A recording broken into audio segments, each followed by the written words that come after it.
करने के लिए हमारी नेत्री श्रीमती प्रियंका गांधी जी आपके सामने।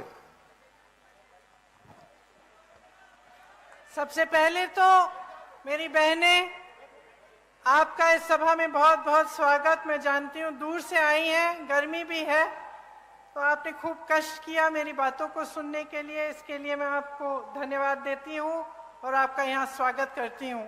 भाइयों, आप सबका भी इस सभा में बहुत बहुत स्वागत। श्री कमलनाथ जी, श्री सुरजेवाला जी, श्री सुरेश पचौरी जी, डॉक्टर गोविंद सिंह जी, अरुण यादव जी, ओमकार सिंह मार्कम जी, श्री कमलेश्वर पटेल जी, श्री नीलांशु चतुर्वेदी जी, श्री नारायण पट्टा जी, अशोक मस्कोले जी, राकेश तिवारी जी, हीना कानवरे जी, श्री जयवर्धन सिंह जी, आप सबका भी और सभी नेतागण, सभी कार्यकर्तागण, सभी कांग्रेस के पदाधिकारीगण का इस सभा में बहुत बहुत स्वागत। एक बार मेरे साथ बोलिए, हर हर नर्मदे, जय बड़ा देव जी, जय सेवा और जय जोहार। ये महाकौशल की भूमि है, आदिवासी संस्कृति, आप सबकी संस्कृति का ये आंगन है। इस धरती को मेरा बहुत बहुत प्रणाम। क्रांति दूत शंकर शाह जी, श्री रघुनाथ शाह जी, श्री हृदय शाह जी, श्री दलपत शाह जी, श्री टंटिया मामा जी, रानी दुर्गावती जी, रानी अहिल्याबाई जी, अवंतीबाई लोधी जी और रानी फूल कुंवर जी को मेरा नमन। ये एक ऐसी धरती है जहां इतने सारे वीर, इतने सारे महापुरुष रहे हैं। यहाँ आपकी एक बहुत खास संस्कृति है। आते वक्त मैं सोच रही थी कितनी सुंदर, प्राचीन और अनूठी संस्कृति है आपकी। मुझे याद है मेरी दादी जी इंदिरा जी कहती थी कि दुनिया से सबसे बढ़िया संस्कृति है, क्योंकि इसमें आपको प्रकृति से प्रेम सिखाया जाता है, आपको प्रकृति की सुरक्षा करना सिखाया जाता है, प्रकृति की पूजा करना सिखाया जाता है और प्रकृति पर निर्भर आप एक सादा जीवन जीते हैं। अथक मेहनत करते हैं, परिश्रम करते हैं, कर्मठता के आपके असूल हैं और पारंपरिक हुनर और कौशल के सहारे आप अपना जीवन चलाते हैं। साथ साथ प्रकृति को आप समृद्ध रखते हैं और मजबूत रखते हैं। देखिए, मैं अभी मड़िया चौगान में गई थी। वहां पे मैंने पहली बार देखा ऐसी जगह को, और आप सबकी श्रद्धा उस जगह से जुड़ी है, वहां पे आपकी आस्था जुड़ी है। आदिवासी आस्था के गौरव का केंद्र है। मैं वहां गई तो मुझे बताया गया कि जो आपकी पगड़ी है, इससे आपका सम्मान जुड़ा हुआ है। मुझे बताया गया कि अगर कोई ऐसी बात होती है, मान लो किसी से ऋण ले लिया, चुका नहीं पा रहे हैं, तो आप पगड़ी रख के जाते हैं। तो ये बात मेरे मन में आई कि जब हम यहाँ चुनाव के समय आते हैं और हम आप सब से बड़े बड़े वादे करके जाते हैं और कहते हैं कि हम ये करेंगे, घोषणाएं करते हैं, तो एक तरह से हम अपनी पगड़ी आपके सामने रखते हैं।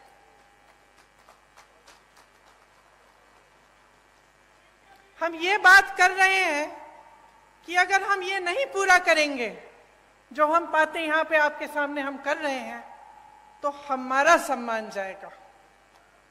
तो आज इसी भावना से मैं आपके सामने खड़ी हूं। आपने, कई वक्ताओं ने इंदिरा जी की बात की। इंदिरा जी मेरी दादी तो थी, लेकिन जैसे आपने कहा, आपने उनको इंदिरा माता कहा। शायद जो बुजुर्ग हैं उनको याद भी होगा उनके बारे में। तो आप सब अगर आज यहां मेरी बातों को सुनने आए हैं, तो उसमें ये बात भी है कि मैं उनकी पोती हूं, मेरी शक्ल थोड़ी बहुत उनसे मिलती जुलती है, तो मुझे देखने के लिए आप आए हैं, मैं जानती हूं। लेकिन एक बहुत गहरी बात भी है, जो सिर्फ मेरी शक्ल उनकी पोती होने के नाते नहीं है। और वो गहरी बात यह है कि आपको इंदिरा जी में भरोसा था। भरोसा इसलिए था क्योंकि इंदिरा जी ने आपके लिए काम करके दिखाया। आप उनको माता कहते थे, तो इसलिए कहते थे कि आपकी श्रद्धा उनसे भी जुड़ी हुई थी। और मेरे लिए ये एक बहुत बड़ी जिम्मेदारी है, एक बहुत बड़ी जिम्मेदारी है कि आज मैं यहाँ आपके सामने खड़ी हूँ। आपने मेरी दादी जी को माता जी माना, और मैं यहाँ खड़े होकर आपके सामने कुछ बातें कर रही हूँ। तो ये मेरी जिम्मेदारी बनती है कि मैं जो बात कहूँ आपसे, वो सच बात हो, वो सही बात हो, और वो आपके लिए ही बात हो, जो आपको आगे बढ़ा पाए, और जो काम इंदिरा जी ने शुरू किया था उसको आगे बढ़ाने वाली बात हो। आपको याद होगा कि इंदिरा जी ने आपको पट्टे दिलवाए थे, याद है कि नहीं? याद है। किस भावना से दिलवाए? इसी भावना से दिलवाए कि ये आपकी जमीन है, ये आपका सम्मान है, ये आपसे जुड़ी हुई बातें हैं, और आपको पूरी तरह से की शक्ति आपके हाथों में मिलनी चाहिए। कांग्रेस पार्टी की यही परंपरा रही है, यही असूल रहे हैं। और हम चाहते हैं कि जो संपत्ति है देश की, प्रदेश की, आपके जिले की, ये संपत्ति आपके हाथों में जाए। हम चाहते हैं कि आप मजबूत बने, आपकी शक्ति आपको मिले। और जब आप यहाँ पे चुनाव के बारे में बातें सुनने आते हैं, मेरी भी, अनेक अलग अलग पार्टियों के नेताओं की, तो आप हमेशा एक बात को अपने ध्यान में रखिए कि क्या ये लोग आपकी शक्ति आपके हाथों में देंगे कि नहीं देंगे। अब कांग्रेस की जो परंपरा रही है उसको आप देखिए। आपके लिए वन अधिकार का कानून लाया गया ताकि वन पर सबसे पहले आपका अधिकार बने, क्योंकि यही आपकी मूल संस्कृति रही है और एक तरह से मनुष्यता की मूल संस्कृति रही है। तो इसको बचाने के लिए और मजबूत करने के लिए आपको वन का अधिकार दिया गया था। जो भी नेता यहाँ आता है, मैं जानती हूँ ये 3 शब्द बोल के जरूर जाता होगा, जल, जंगल और जमीन, है कि नहीं? बोलते हैं ना। लेकिन इसके नीचे क्या अर्थ है, इसको समझना बहुत जरूरी है। क्या नेता गहराई से बोल रहा है या आपके सामने एक जुमला बना के छोड़ दिया है? आपको मालूम होगा कि कांग्रेस नेता गहराई से बोल रहा है या आपके सामने एक जुमला बना के छोड़ दिया है। आपको मालूम होगा कि कांग्रेस की सरकार ने आपको ये वन अधिकार दिलाकर जल, जंगल और जमीन पर आपको अपना अधिकार लौटाया। मनरेगा लाए, मनरेगा से ग्रामीण रोजगार बने।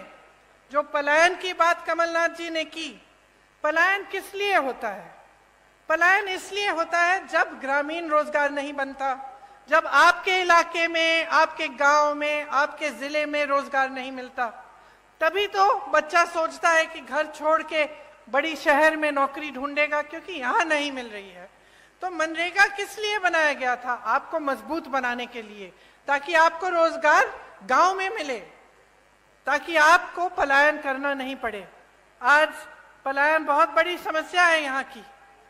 भोजन का अधिकार का कानून मिला आपको, इससे आपके बच्चों को जो भोजन का अधिकार है वो दिया गया कि सरकार की जिम्मेदारी बनती है कि आपको भोजन मिलना है। पंचायत व्यवस्था को कांग्रेस की सरकारों ने मजबूत किया। जो पैसा पंचायत को आना चाहिए था वो आया, पंचायत में जो निर्णय लेने चाहिए थे कि आपके यहाँ कुछ काम कराना है या कोई समस्या है, उसको सुलझाने के लिए वो पंचायत में ही लिया जाए, ये कांग्रेस की सोच थी। इन सब चीजों से आपके हाथ मजबूत हुए। अब आप अगर देश में प्रदेश में सबसे ज्यादा बच्चियों को यहीं पे मध्य प्रदेश में यहीं पे गायब हो रही हैं, सबसे ज्यादा बच्चियां, 1.5 लाख बच्चियां और महिलाएं गायब हो गई हैं इनके राज्य में। हर रोज 17 बलात्कार होते हैं। आप सोचिए बहनें, हर रोज जब आपकी बच्चियां बाहर निकलती हैं, आपको डर लगता होगा कि आएंगी वापस कि नहीं, या कुछ हो तो नहीं जाएगा। ये सरकार चल रही है। उज्जैन की घटना तो आपने देखी ही है। और आदिवासी जनों पर, आप पर जो अत्याचार बरसाए जा रहे हैं, उनका अब कोई मुकाबला नहीं है। पूरे देश में मध्य प्रदेश उनमें नंबर 1 हो गया है। तो देखिए, यहाँ की जो परिस्थितियां हैं वो मुश्किल होती चली जा रही हैं। आपको रोजगार नहीं मिल रहा है, आपको वन पर अधिकार नहीं मिल रहे हैं, यहाँ पे अत्याचार बढ़ रहे हैं, तो पलायन तो होगा ही ना। ये देखकर इतना दुख होता है कि ऐसे बड़े बड़े शहीदों की धरती पर यहां से लोग छोड़ के जा रहे हैं रोजगार लेने के लिए, और यहां पर रोजगार आपके लिए पैदा नहीं कर रहे हैं। 18 सालों से भाजपा की सरकार है, रोजगार के मौके नहीं बने, सिर्फ लूट में व्यस्त रहे हैं ये लोग। जिस तरफ आप देखें वहां घोटाला ही घोटाला। और जब चुनाव आता है आपका ध्यान भटकाया जाता है, धर्म की बातें हो जाती हैं और इधर उधर की बातें होती हैं, जिससे आपके जज्बात जुड़े होते हैं। तो बहनों, आपको बहुत सतर्क रहना पड़ेगा। आपको समझना पड़ेगा कि इधर उधर की बातों से सिर्फ आपका ध्यान भटकाया जाता है। और सबसे जरूरी बात यह है कि यहाँ पर महंगाई कैसे कम होगी, आपके लिए रोजगार कैसे बनेगा, आपकी संस्कृति का बचाव कैसे होगा, और आप यहाँ पर विकास कैसे आएगा ताकि आप यहाँ पे आगे बढ़ पाएंगे। यहाँ पे तेंदुपत्ता के बहुत सारे मजदूर हैं, आप जानते ही हैं, मुझसे अच्छी तरह जानते हैं कि कितना शोषण हो रहा है। तेंदुपत्ता चुनने का काम करने वाले भाई बहन दिन भर काम करते हैं, सुबह निकलते हैं, शाम तक, सूरज के ढलने तक तेंदुपत्ते को चुनते हैं, बहुत मेहनत करते हैं, एक एक पत्ती की गड्डी बनाते हैं, फिर उसे ले जाकर बेचते हैं। महिलाएं पत्ता बेचने जाती हैं और देर रात तक नहीं लौटती। लेकिन इन्हें क्या सही दाम मिल रहा है तेंदुपत्ता का? आप बताइए। तेंदुपत्ता बोनस में भी भ्रष्टाचार किया हुआ है, अभी तक नहीं मिला। किस किस को मिला है बोनस? मिलेगा कैसे जब भ्रष्टाचार किया है इसमें? आप सोचिए, हर जगह भ्रष्टाचार कर रहे हैं। आपकी महिलाएं जाके तेंदुपत्ता रोज उसका काम करती हैं, उसको चुनने का काम करती हैं, सुबह से शाम तक काम करती हैं, रात को घर आती हैं, और बोनस में ये भ्रष्टाचार करते हैं, पैसे ये बनाते हैं। आपको सही दाम नहीं मिलता। आपको मालूम है कि छत्तीसगढ़ में 4000 रुपए मिलता है तेंदुपत्ता का दाम। यहाँ को धान का बोनस नहीं दिया। छत्तीसगढ़ में जहां कांग्रेस की सरकार है, वहां सबसे ज्यादा धान का दाम मिल रहा है पूरे देश भर में। ये काम कर रही है कांग्रेस की सरकार। ये तेंदुपत्ते पर बोनस देने का काम किसने शुरू किया था आपको मालूम है? इंदिरा माता ने किया था शुरू। उन्होंने शुरू किया था। जब वो यहाँ आई और उन्होंने देखा कि यहाँ की महिलाएं इतनी मेहनत कर रही हैं, तो उनको लगा कि आपकी मदद होनी चाहिए। आज बोनस का पैसा, जैसे आप कह रहे हैं, नहीं मिलता है। आपको चप्पल दे रहे हैं, छाते दे रहे हैं, जूते दे रहे हैं, बोनस का पैसा नहीं दे रहे हैं। उसमें कमीशन होगा। ठीक है, सही बात कह रहे हैं आप, बिल्कुल। लेकिन आपके सम्मान की क्या बात है? आपके सम्मान की क्या बात है? क्या जूता, चप्पल, छाते से आपका सम्मान जुड़ा है? आप मेहनत करते हैं, क्या आपको अपनी मेहनत की कमाई नहीं मिलनी चाहिए? क्या आपकी मेहनत में आपका सम्मान नहीं है? तो ये जो है, ये सोच है ना, इसी के बारे में आपको बताना चाहती हूं। एक तरफ कांग्रेस की सोच, आपकी सम्मान, आपका सम्मान, आपकी संस्कृति, आपकी परंपराएं को आगे बढ़ाने वाली सोच, और उसके बारे में मैं और बताऊंगी आपको कि कैसे छत्तीसगढ़ जैसे प्रदेश में कैसे कैसे काम हो रहे हैं। और दूसरी तरफ भाजपा की सोच जो है कि जब आप सत्ता में हैं कुछ नहीं करें, जनता को आगे बढ़ाने का काम नहीं करें, भ्रष्टाचार करते जाएं, जहां पे आपको मौका मिला वहां हाथ मार लिया, पैसे लूट लिए, काम नहीं किया। चुनाव आने का समय आया, 18 साल से जो आपने काम नहीं किया वो चुनाव के 18 दिन पहले आप शुरू कर लेते हैं। ये घोषणा करेंगे महिलाओं के लिए, आदिवासी जनों के लिए घोषणा करेंगे, कोई और घोषणा कर देंगे बच्चों के लिए, युवाओं के लिए। लेकिन जब आप 18 साल से आपकी सरकार है, जब आप सत्ता में हैं और आप थे, तो आपने क्यों नहीं किया ये काम? ये मैं पूछना चाहती हूँ। और मैं चाहती हूं कि आप सबका ध्यान इसी तरफ आकर्षित हो। आपको आपकी सम्मान की कमाई मिलनी चाहिए। ये जो इन्होंने चप्पल, जूते, छातों की बात की है ना, इसको बंद कराइए। देखिए, थोक में खरीदते हैं, आपको एक जोड़ी चप्पल पकड़ा देते हैं, आपका कौन सा साइज है नहीं है वो भी नहीं मालूम, ऐसे ही पकड़ा देते हैं और सोचते हैं कि ये चप्पल, ये जूते, ये छाते आपको पकड़ाने से आप चुप हो जाएंगे और अपना बोनस नहीं मांगेंगे। इतना भी आदर नहीं करते आपकी मेहनत का। ये आपकी मेहनत की कमाई है, आपका अधिकार है। आपको बोनस मिलना चाहिए और आपको तेंदुपत्ता का सही दाम मिलना चाहिए। अब मैंने छत्तीसगढ़ की बात की, मैंने छत्तीसगढ़ की इसलिए बात की, बहनों सुन लो, क्योंकि छत्तीसगढ़ में कांग्रेस की सरकार है। अभी अभी कुछ दिनों पहले मैं बस्तर गई थी, जहां पे आपकी तरह, यहाँ की तरह आदिवासी संस्कृति है, आदिवासी बहन भाई रहते हैं।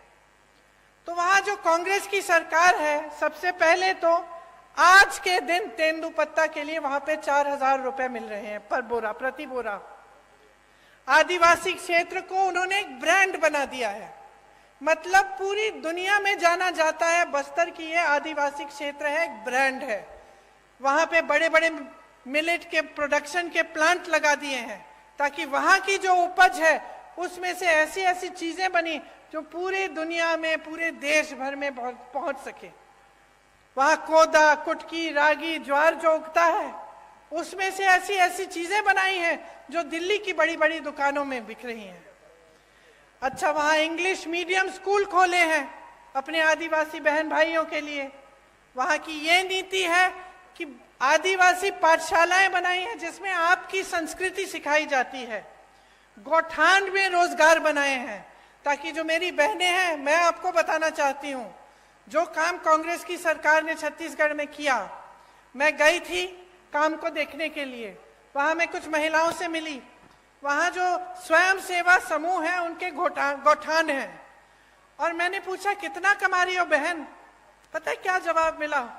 1 लाख से 6 लाख रुपए बहनें कमा रही हैं गौठान चला के। तो क्या आप नहीं चाहेंगे कि आपके प्रदेश में भी एक ऐसी सरकार आए जो आपको समझे और ये समझे कि आपकी जरूरतें क्या है? गौठान बनाएंगे या इसमें से हम कैसे कैसे काम करा सकते हैं, कहाँ कहाँ रोजगार पैदा हो सकता है बहनों के लिए, भाइयों के लिए, कैसे ऐसे वन के उपज हैं जिनको हम आगे बढ़ा सकते हैं। आपको पता नहीं होगा, छत्तीसगढ़ में 60 से ज्यादा वन उपज को समर्थन मूल्य दिया जाता है, मतलब कि उसका दाम आपको मिलता है। यहाँ तो आपको एक तेंदुपत्ता का नहीं मिल रहा है, वहां 67 वन उपज के लिए आपको सही दाम मिलता है। तो आप सोचिए कि अगर आप सही सरकार चुनते हैं और आप सही पार्टी को वोट देते हैं, जिसके नेता आपको गुमराह करने के लिए काम नहीं करते, आपको आगे बढ़ाने के लिए काम करते हैं, तो कितनी तरक्की आ सकती है आपके जीवन में। आप में हुनर है, हमारी बहनें गुलदस्ता बनाती हो, खिलौने बनाते हो, पेंटिंग बनाते हो, मूर्तियां बनाते हो, हुनर है ना, कला है और आपकी अपनी है। अब इसको लेकर अगर देश भर में, दुनिया भर में आप इसको भेज सकते हैं और इसके जरिए आप कमा सकते हैं तो आपके लिए कितना अच्छा होगा। और यही काम हमारी सरकारें करके दिखा रही हैं। छत्तीसगढ़ में कर रही हैं, राजस्थान में कर रही हैं। आपका सम्मान देश भर, दुनिया भर में फैलता है और बनता है। यहां भी हम चाहते हैं कि अगर सरकार आएगी तो ये एक घोषणा है कि मैं करने जा रही हूं कि तेंदुपत्ता के लिए प्रति बोरा 4,000 रुपए यहां पे भी आपको दिलवाया जाएगा। और जैसे छत्तीसगढ़ में पेसा कानून लागू किया है उस तरह से यहां पे भी पेसा कानून लागू होगा। आपने तो देखा होगा कि आज मध्य प्रदेश में कैसी सरकार चल रही है। मेरे ख्याल से 225 महीनों की सरकार है और 250 घोटाले हैं। 18 साल से सरकार चल रही है, 22,000 घोषणाएं की हैं। मंडला जबलपुर की जो सड़क है 10 साल से बन रही है, 10 साल से। पहले 4 लेन की बन रही थी, अब 2 लेन की बन रही है, लेकिन 10 सालों में बना नहीं पाए। वही मैं कह रही हूं, ढंग से नहीं बनी है। आप आ जाइए ना मंच पे।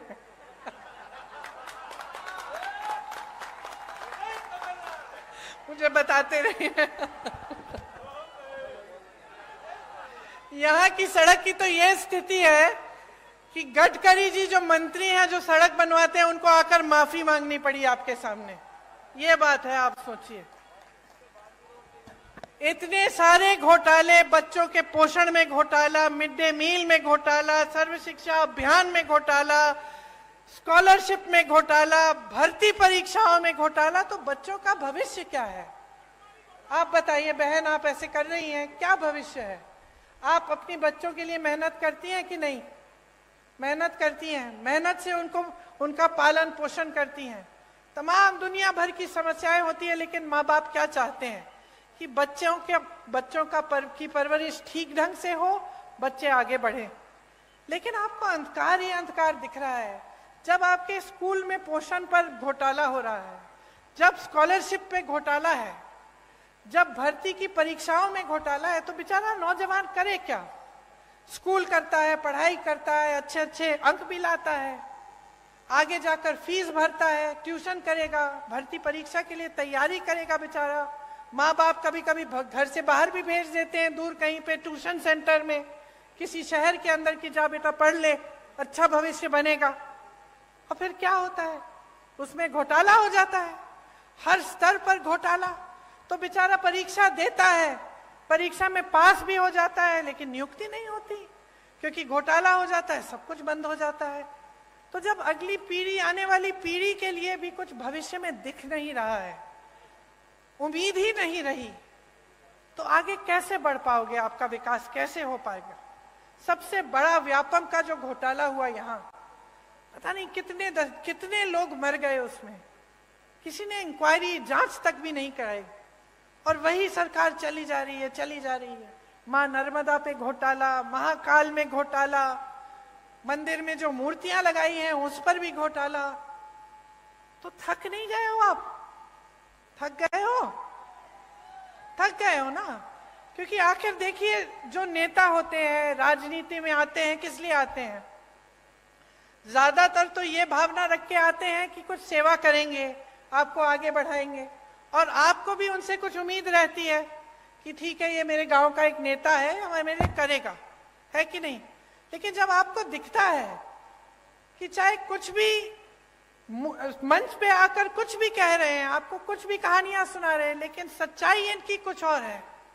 जब आपको दिख रहा है कि सालों से, 10 सालों से आपकी सड़क नहीं बन पा रही है, जब आपको दिख रहा है कि यहाँ नर्मदा मैया में घोटाला हो रहा है, आपके बच्चे आगे बढ़ नहीं पा रहे हैं, यहाँ से पलायन करके चले जा रहे हैं बड़े बड़े शहरों में भटकते हुए नौकरी ढूंढने के लिए, तो क्या आप नहीं सोचते कि बहुत हो गया है, कि अब सरकार बदलने का समय आ गया है? जिन्होंने भ्रष्टाचार किया है उनको सबक सिखाने का समय आ गया है, और एक ऐसी सरकार लाने का समय आ गया है जो आपके लिए काम करे। मैं तो ये भी नहीं कह रही हूं कि मेरी बातों पर चलो, अपना अनुभव होगा ना आपका। अब आप बताओ, आपके जीवन में तरक्की आई है क्या इन सालों में? जो छोटे दुकानदार हैं, छोटे उद्योगपति हैं, क्या आपका बिजनेस बढ़ा है? नहीं बढ़ा।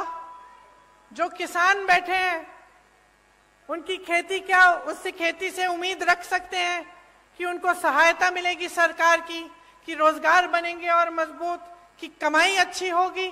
क्या उम्मीद रखते हो आप? और महंगाई कितनी बढ़ी है आप बताओ। महंगाई को कम करने का काम किया है इन्होंने? नहीं किया। आज देखिए क्या कह रहे हैं आपको, कि आपको सिलेंडर देंगे 500 रुपए में, कह रहे हैं। अच्छा बहनों, आप में से कितनों के नाम में सिलेंडर है आज? नहीं है ना। परिवार के नाम में होगा सिलेंडर। अब जब आप सिलेंडर लेने जाती हैं तो क्या होता है, आप सोचती हैं कि चलिए अपने नाम में बदलवा दें, क्योंकि उन्होंने कहा है सिर्फ महिलाओं को मिलेगा। आप सोचती हैं कि चलो परिवार का सिलेंडर है, अपने नाम में डलवा दें। और जब डलवाने के लिए जाते हैं तो कितना मांगते हैं आपसे? 4000 रुपए। तो पहले कहते हैं कि आपको मुफ्त में से, मतलब आपको 500 रुपए में सिलेंडर दे रहे हैं। ठीक है, उनको अच्छी तरह मालूम है कि ज्यादातर परिवारों का सिलेंडर महिलाओं के नाम नहीं है। फिर आप जब बदलने जाते हैं तो आपसे 4000 रुपए मांगते हैं। और इसके ऊपर भी सोचिए, देखिए कांग्रेस की जब सरकार थी, आपको 60 रुपए में राशन मिलता था कि नहीं मिलता था? और 425 रुपए में सिलेंडर मिलता था। इसका मतलब है कि 485 रुपए में आपको राशन भी मिल जाता था, सिलेंडर भी मिल जाता था। सच बात है। अब इन्होंने आपसे कहा कि चलो सिलेंडर हम आपको 500 में दे देते हैं, राशन आपको मुफ्त दे रहे हैं। ठीक है। और सिलेंडर आज तक, जब तक इन्होंने 500 की बात की, इतने सालों से इनकी सरकार चल रही थी, तो आपको कितने का मिलता था? 1125 रुपए का। तो हम दे रहे थे आपको 485 रुपए में सिलेंडर और राशन। इनके मुफ्त के राशन के साथ आपको 1125 में सिलेंडर मिल रहा था। तो नुकसान किसका हो रहा था? तो इन्होंने तो मार्केटिंग अच्छी कर ली, अभी भी कर रहे हैं। महिलाओं को 500 में सिलेंडर मिल जाएगा, मुफ्त में आपको राशन मिल रहा है। लेकिन असलियत क्या है, इसको पहचानो। नुकसान अभी भी आपका हो रहा है। देखिए, आपके बच्चे बीमार पड़ते हैं, दवाई खरीदनी पड़ती है, दुकान जाते हो, महंगी महंगी दवाइयां, दवाई पे जीएसटी है। आपके छत में से पानी गिर रहा है, छत को ठीक करना है, सीमेंट, कुछ भी आपको जिस चीज का इस्तेमाल करना होता है वो महंगा हो गया है, उस पे जीएसटी है। मेरे किसान भाई बहन, डीजल पे, पेट्रोल महंगा, डीजल महंगा, जो भी आप इस्तेमाल करते हैं उस पे जीएसटी है। तो कैसे गुजारा कर रहे हैं? कभी मैं सोचती हूँ, मुझे समझ में ही नहीं आ रहा आप गुजारा कैसे कर पा रहे हो। एक तरफ रोजगार बंद है, बना ही नहीं रहे हैं। जहां से बनते थे बड़े बड़े पीएसयू, वो तो सारे इन्होंने अपने बड़े बड़े दोस्तों को बेच दिए। छोटे उद्योगों से रोजगार बनते थे, खेती से बनते थे, सब बंद कर दिया। मनरेगा बंद कर दिया, ग्रामीण रोजगार बंद कर दिया। छोटे छोटे उद्योग, दुकानदार इतने त्रस्त और परेशान है, खुद कमा नहीं पा रहे हैं, रोजगार कहां देंगे? एक तरफ रोजगार बंद, दूसरी तरफ महंगाई इतनी बढ़ चुकी है, ऊपर से अत्याचार लादे जा रहे हैं आप पे। तो आप गुजारा कैसे करते हैं? आप सुबह जब उठते हैं तो कैसे सोचते हैं कि चलो एक और दिन हम निकाल लेते हैं, चलते हैं हम तेंदुपत्ते को चुनने के लिए, शायद कुछ कमाई हो जाए। क्या ये सही है जो आपके साथ हो रहा है?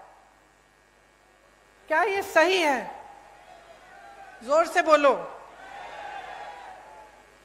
सही नहीं है, क्योंकि हम सब जो यहाँ खड़े हैं आपकी वजह से खड़े हैं। जितने भी नेता हैं, हमारी पार्टी के हों, किसी और पार्टी के हों, उनको बनाने वाले आप हैं। आप सत्ता नहीं दोगे ना, आप वोट नहीं दोगे, तो हिम्मत है किसी की इस स्टेज पे आने की, इस मंच पे खड़े होने की? तो शक्ति किसकी है? जोर से बोलो, शक्ति किसकी है? वोट किसका है?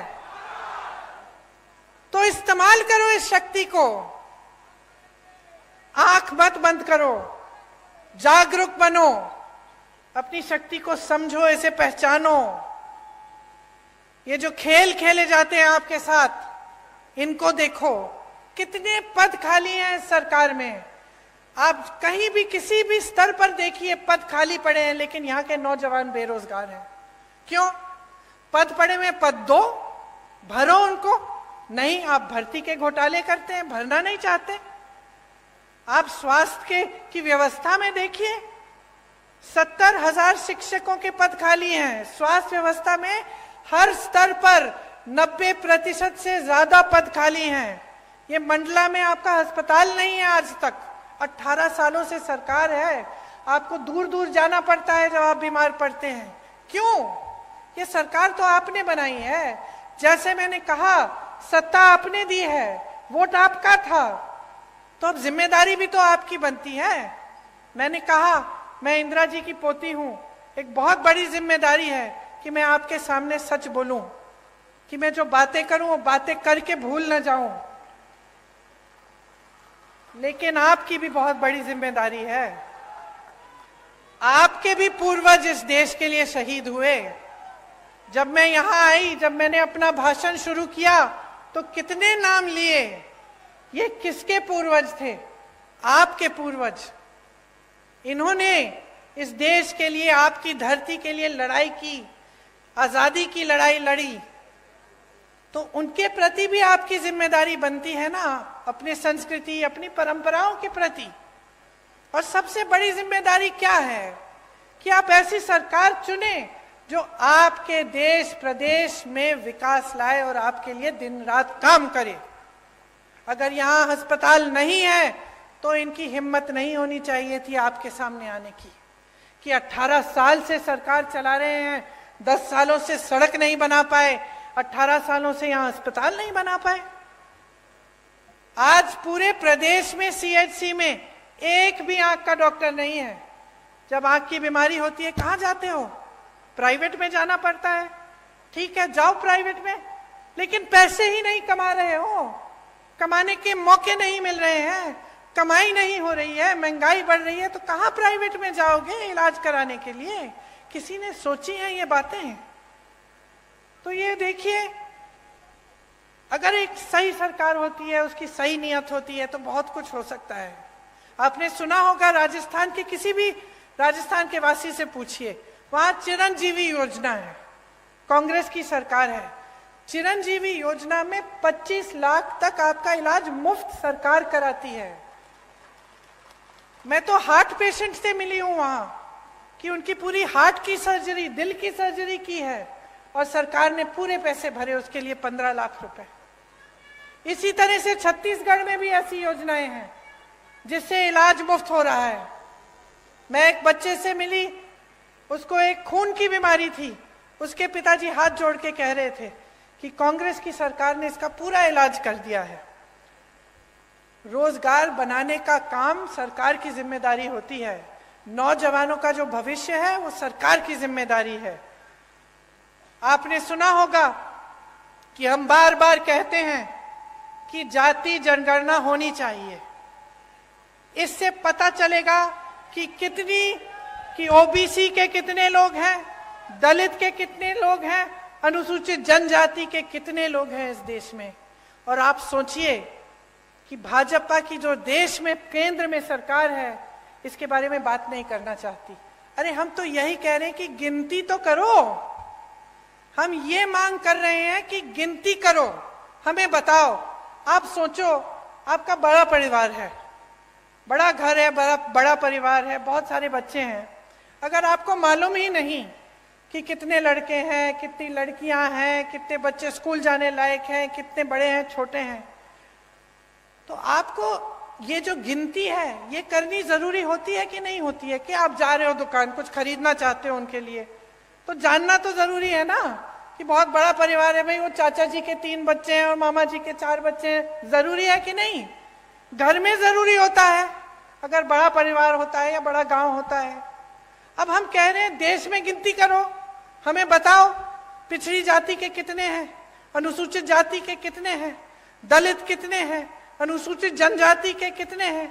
गिनती करो तभी हमें पता चलेगा कि इनके साथ सही न्याय हो रहा है कि नहीं हो रहा है, क्योंकि आज न्याय नहीं हो रहा है।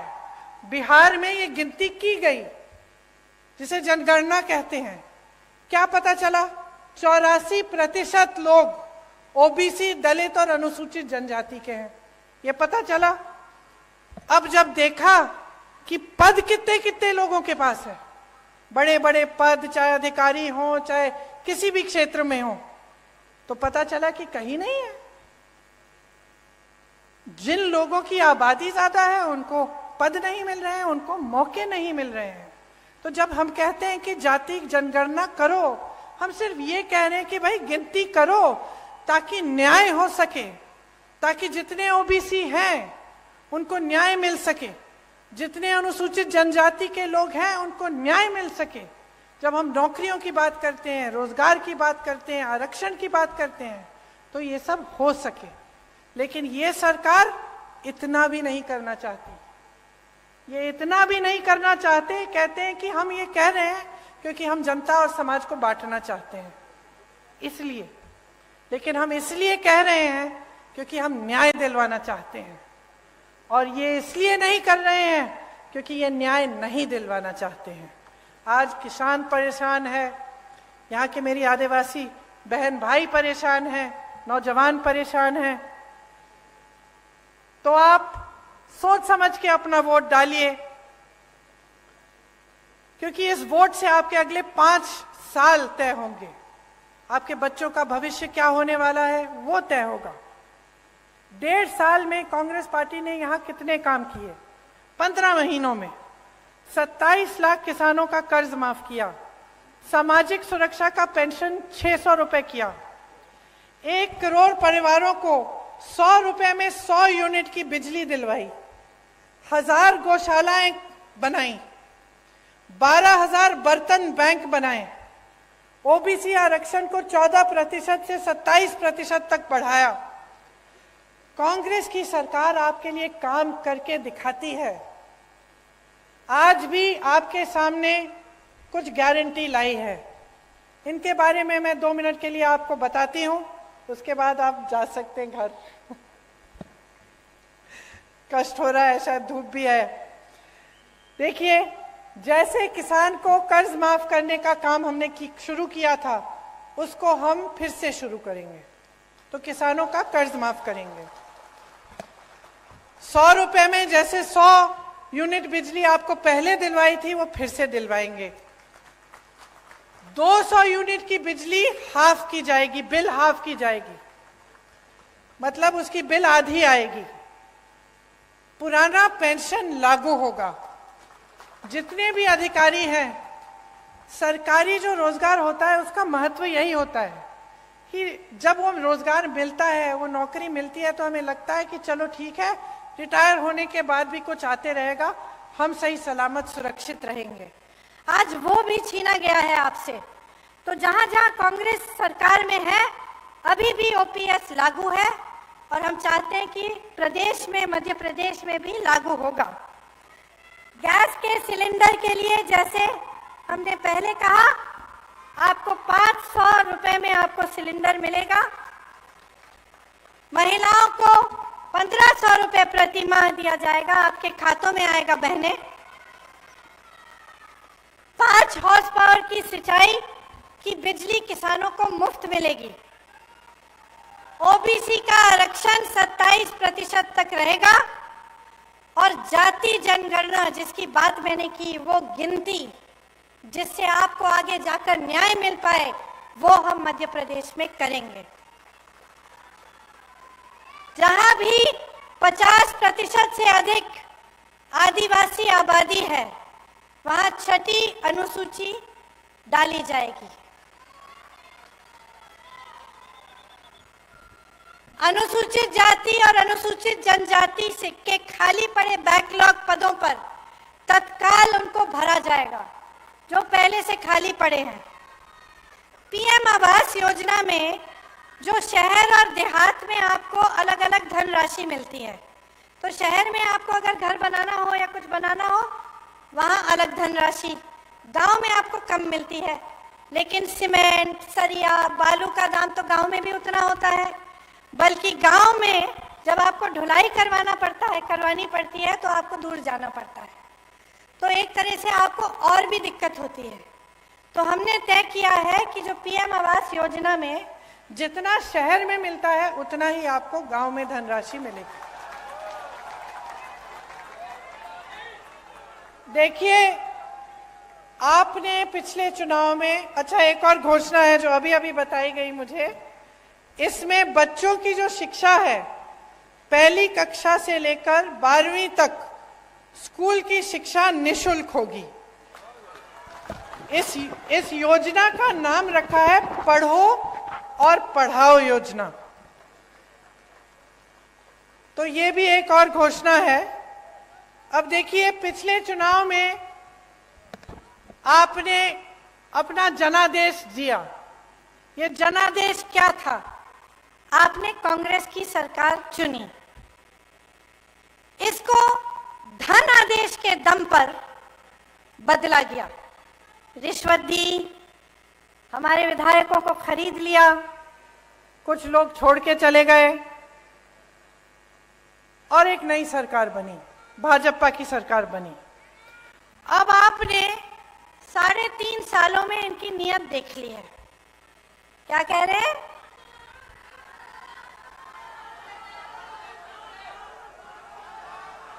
सुनाई नहीं दे रहा ठीक से, मुझे बताइए। हाँ जी, कमलनाथ जी आइए। आप सब जानते हैं कि कांग्रेस की सरकार किसानों की हितैषी है। मैं यहां नहीं बोल रहा, पर मैं आपको एक आश्वासन दे सकता हूं कि आप निराश नहीं होंगे।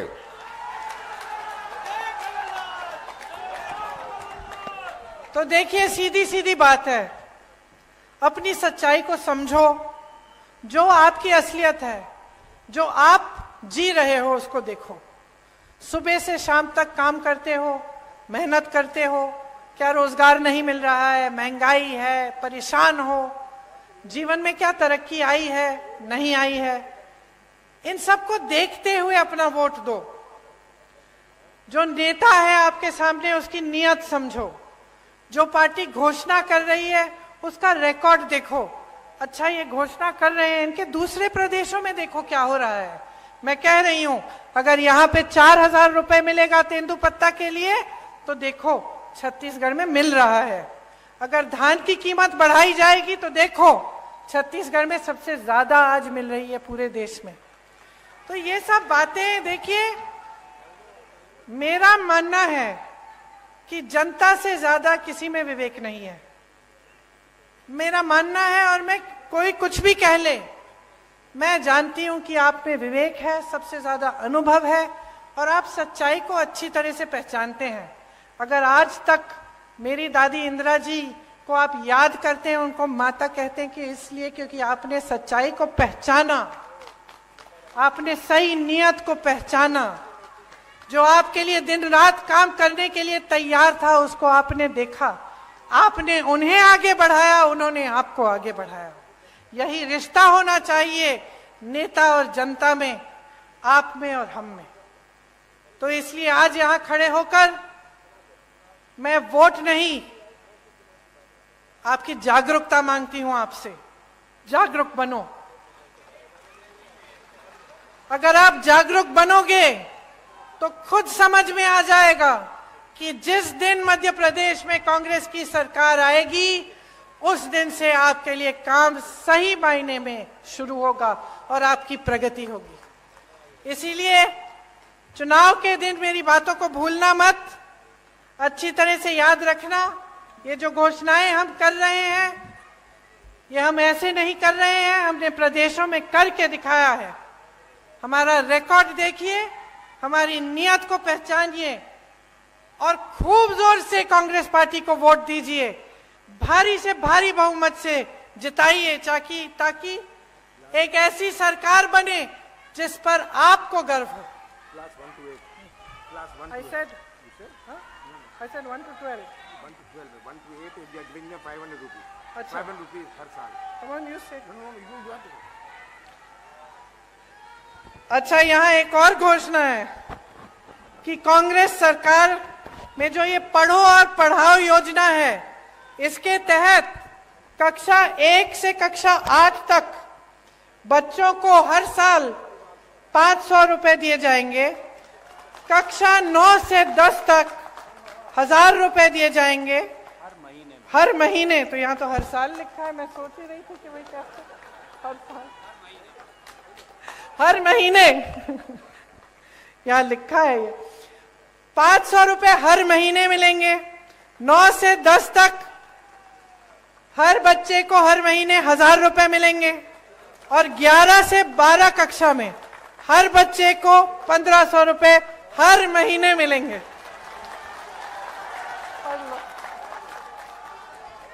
अच्छा, एक बार मेरे साथ कहिए, जय हिंद, जय हिंद, जय हिंद। धन्यवाद।